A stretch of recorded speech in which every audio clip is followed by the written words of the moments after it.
আসসালামু আলাইকুম। নুসরাত কুকিংয়ে সবাইকে স্বাগতম জানাচ্ছি। আমার আজকের স্পেশাল একটি রসবড়া বা সুজির রসবড়া রেসিপিটি দেখার জন্য। আজকের রেসিপিটা কিন্তু যারা মিষ্টি পছন্দ করে তাদের জন্য, কারণ মিষ্টি লাভাররাই একমাত্র এ টাইপের মিষ্টিতে ভরপুর আর রসের টইটম্বুর বড়াগুলো খুব পছন্দ করে। মজাদার এই বড়াগুলো যেমন মিষ্টি তেমন রসে একদম ভরপুর হয়ে থাকে, আর কিন্তু দেখতেও অনেক সুন্দর আর খেতে কিন্তু খুব মজাদার। তাহলে চলুন দেখে নিই এই তুলতুলা নরম আর পারফেক্ট সুজির রসবড়া রেসিপি তৈরি করতে আমাদের কি কি উপকরণ লাগছে।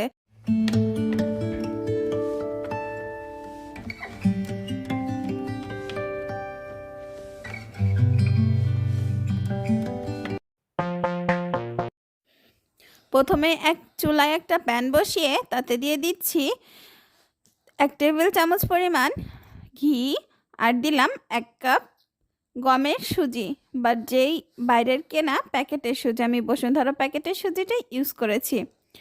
দেন এটাকে আমি খুব সুন্দর করে ভেজে নিব।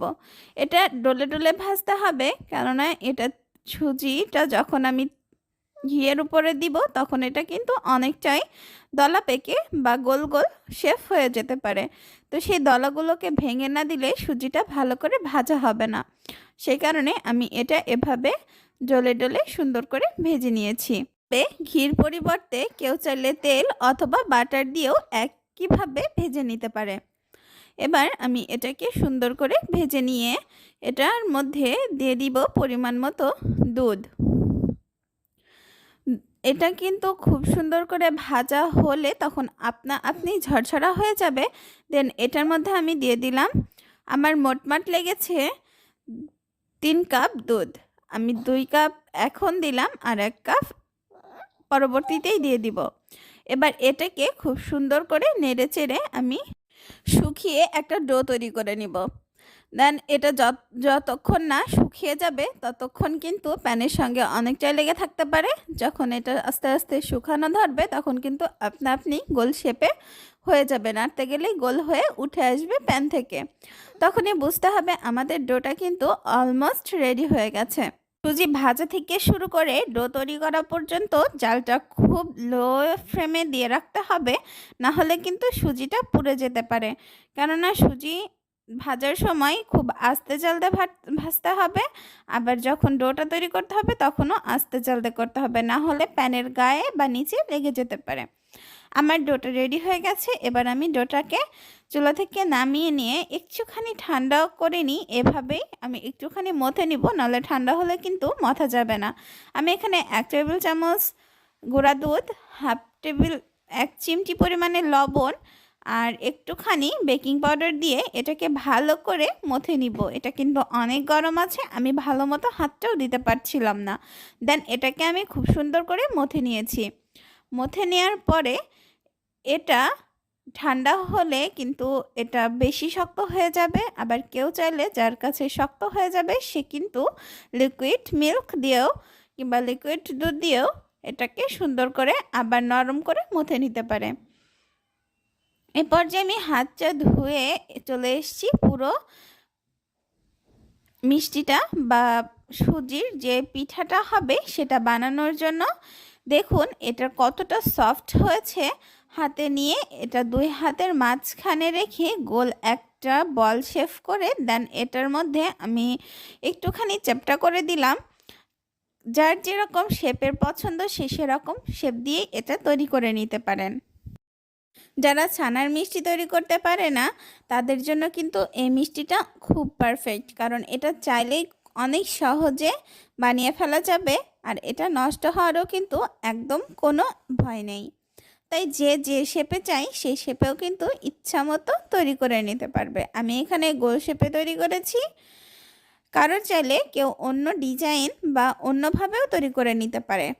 আমি প্রত্যেকটা মিষ্টিকে একইভাবে করে নিব। আমি আপনাদেরকে এখানে বোঝানোর জন্য 2 থেকে 3টা খুব সুন্দর করে বানিয়ে দেখিয়ে দিয়েছি। এটা কতটা সফট আর কতটা নরম হয়েছে সেটাও কিন্তু দেখিয়ে দিলাম। দেন এগুলো বানাতে বানাতে আমি প্রথমেই এটার শিরাটা বানিয়ে নিব। শিরাটা বানানোর জন্য প্রথমেই আমি চুলায় একটা প্যান বসিয়ে তাতে দিয়ে দিব 1.5 কাপ চিনি আর দিব 2 কাপ পানি, কারণ চিনিটা সঙ্গে পানিটার একটা পারফেক্ট মাত্রা রেখে এখানে চিনির সঙ্গে পানিটা মিশাতে হবে, না হলে কিন্তু শিরাটা যদি পাতলা হয়ে যায় তখন আর শিরার মধ্যে থাকলেও মিষ্টি ওর মধ্যে ঢুকবে না।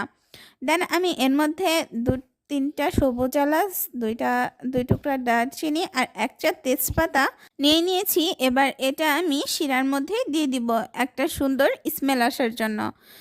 শিরা কিন্তু বেশি সময় নিয়ে আমরা বানাবো না, একটু কিছুক্ষণ ফুটিয়ে চিনাটা ভালো করে মেল্ট হয়ে আসা পর্যন্ত অপেক্ষা করব। এটা মেল্ট হয়ে আসলে এটা আমি একটুখানি চেক করে নিব কতটা আঠা হয়েছে।